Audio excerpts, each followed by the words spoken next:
Hello दोस्तों, welcome to the JKM theory. दोस्तों, जो राजस्थान कर्मचारी चयन बोर्ड है उसने रीट मेन 2023 एग्जाम जो है यानी थर्ड ग्रेड भर्ती 2023 जो परीक्षा है उसकी फाइनल आंसर की साथियों जारी कर दी है।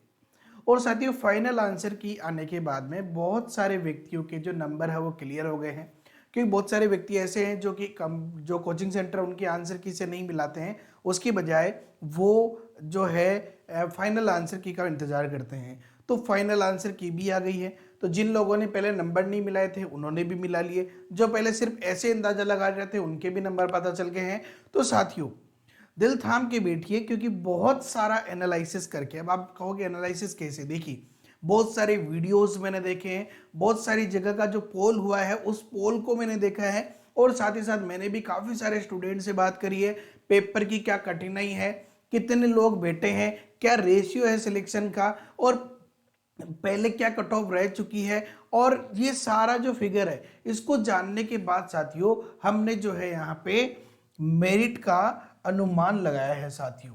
जी हाँ साथियों, ऑफिशियल आंसर की आने के बाद थर्ड ग्रेड एग्जाम 2023 की जो फाइनल कट ऑफ है इसका साथियों हम लोगों ने यहाँ पे बिल्कुल सही, बिल्कुल सबसे सटीक विश्लेषण किया है। जी हाँ साथियों, जो मेरिट मैं आज बताने जा रहा हूँ यही मेरिट लगभग, देखिए एग्जैक्ट तो रहने वाले किसी की भी नहीं है, कोई भगवान नहीं है यहाँ पे, ठीक है ना। लगभग यही रेशियो रहेगा, ज्यादा से ज्यादा 5 से 10 नंबर का डिफरेंस ऊपर नीचे हो सकता है, बाकी लगभग यही मेरिट आपकी रहेगी। तो हम कह सकते हैं कि ये मेरिट 100% सही निकलने वाली है।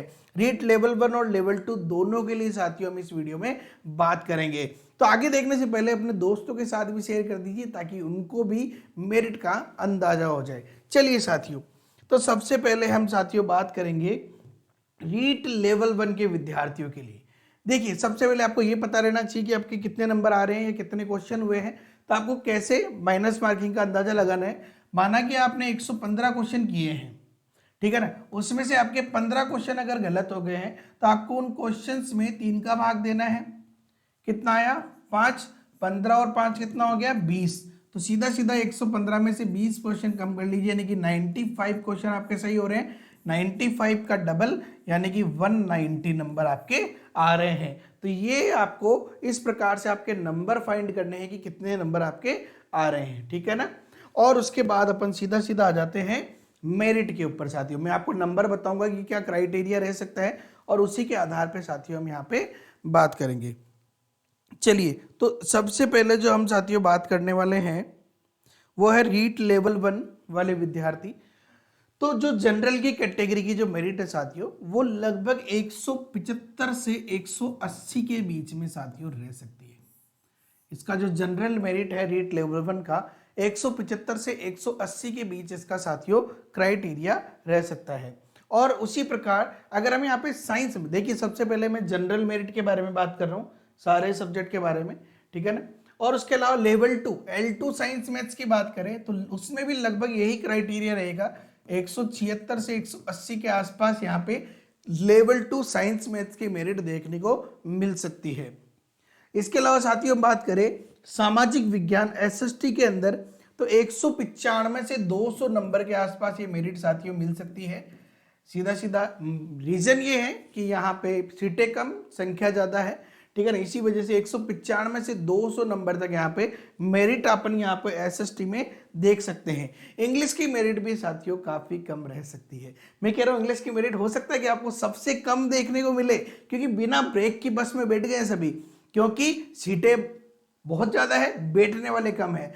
केवल और केवल एक रेशियो 7 का रेशियो है यार। तो 170 से 175 यहाँ पे मेरिट अपने को देखने को मिल सकती है इंग्लिश के लिए।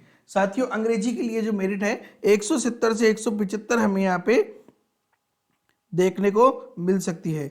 इसके अलावा हम बात करें साथियों संस्कृत की, तो संस्कृत का साथियों संस्कृत के देखिए, संस्कृत वाले विद्यार्थी ज्यादातर संस्कृत में पारंगत होते हैं, तो लगभग 210 से 215 यहाँ पे ये मेरिट संस्कृत की देखने को हमें मिल सकती है, 210 से 215। और हिंदी की जो मेरिट है साथियों वो लगभग 215 से 220 यहाँ पे देखने को मिल सकती है साथियों। हिंदी की मेरिट जो हमें 215 से 210 देखने को मिल सकती है। ये है साथियों जनरल मेरिट का अंदाजा। अपने जनरल मेरिट क्या हो सकती है इसके बारे में बात करें। अब देखिए मैं आपको सबके लिए भाई ओबीसी में क्या रहेगा, एससी एसटी में क्या रहेगा, तो मैं आपको एक क्राइटेरिया बता देता हूं सभी के लिए, क्योंकि देखिए मैं नहीं चाहता कि वीडियो बहुत लंबा हो, आपका भी समय कीमती है इसी वजह से। तो आपको बस एक अंदाजा चाहिए, अगर आप इस कैटेगरी में आ रहे हैं तो बहुत अच्छी बात है, और इस कैटेगरी में नहीं आ रहे तो आगे की तैयारी शुरू कर दीजिए, और इससे बहुत आगे तब तो कंफर्म सिलेक्शन है। बस भगवान से दुआ कीजिए कि मेरिट ये जो वैकेंसी है सही साथे निमट जाए, क्योंकि आपको पता है बहुत सारी प्रॉब्लम्स होती है, तो सही साथे जल्दी से जल्दी वैकेंसी निमट जाए, और जिनका नहीं हो पा रहा सिलेक्शन वो अगले की तैयारी करें। देखिए ओबीसी के अंदर जो मेरिट है, जितनी भी भर्तियां हैं उनके आधार पे अगर हम देखें यहाँ पे ओबीसी की जो मेरिट है साथियों, वो सभी के अंदर मैं बता रहा हूं लगभग 3 से 5 नंबर कम रह सकती है साथियों। 3 से 5 नंबर कम रह सकती है। जैसे 175 है तो लगभग 170-72 के आसपास, और 180 है तो लगभग 185-87 के आसपास ये मेरिट रह सकती है साथियों। तो अपन ये मान सकते हैं कि औसतन लगभग 4 नंबर ये मेरिट साथियों इनसे कम रह सकती है। तो आप ये 4 नंबर कम आप मेरिट का आइडिया लगा सकते हैं। इसके अलावा साथियों हम यहाँ पे बात करें ईडब्ल्यूएस कैटेगरी की। अगर हम ईडब्ल्यूएस कैटेगरी की लिए बात करें तो साथियों ईडब्ल्यूएस कैटेगरी के अंदर लगभग 6 से 7 नंबर कम रह सकते हैं साथियों। कितने नंबर के कम रह सकते हैं ईडब्ल्यूएस कैटेगरी में? लगभग 6 से 7 नंबर यहाँ पे कम रह सकते हैं। अगर हम एमबीसी की बात करें साथियों तो एमबीसी कैटेगरी के अंदर लगभग 12 से 13 नंबर कम रह सकते हैं साथियों। 12 से 13 नंबर यहाँ पे एमबीसी कैटेगरी में हमें कम देखने को मिल सकते हैं। इन सारी कैटेगरी से एमबीसी कैटेगरी में 12 से 13 नंबर हमें यहाँ पे कम देखने को मिल सकते हैं। अगर हम यहाँ बात करें इसके बाद में एससी और एसटी की, तो साथियों एससी के अंदर हमें लगभग 15 नंबर कम देखने को मिल सकते हैं। लगभग 15 से 16 नंबर कम देखने को मिल सकते हैं। और अगर मैं एसटी की बात करें तो लगभग 20 नंबर यहाँ पे साथियों हमें मेरिट के अंदर जनरल से कम देखने को मिल सकते हैं। अगर आप इस क्राइटेरिया के अंदर आते हैं, अगर आप इस क्राइटेरिया से बहुत आगे हैं, तब तो ये मान के चलिए कि आपका सिलेक्शन कोई भी नहीं रोक सकता है। और साथियों आप जो है डॉक्यूमेंट वेरिफिकेशन की तैयारी करें और भगवान से प्रार्थना करें कि ये वैकेंसी सही साथे निपट जाए। और अगर इस क्राइटेरिया में आते हैं तो होप रखिए बिल्कुल आपका सिलेक्शन हो सकता है। और इस क्राइटेरिया से अगर आप 20 नंबर पीछे हैं तो ये तो 20 नंबर पीछे तब तो कंफर्म मान के चलिए कि आपको नेक्स्ट एग्जाम की तैयारी आज से शुरू कर दीजिए, क्योंकि फालतू का देखो होप रखने का कोई मतलब नहीं है। अगर आपका सिलेक्शन हो गया तो आपके लिए अच्छी बात है, लेकिन नहीं हुआ तो आपका टाइम वेस्ट होगा। तो टाइम वेस्ट मत कीजिए। देखो मुझे इससे कोई लेना देना नहीं है, लेकिन मैं जानता हूं कि टाइम की कीमत क्या होती है। समय पे नौकरी लगना बहुत ज्यादा इंपॉर्टेंट है।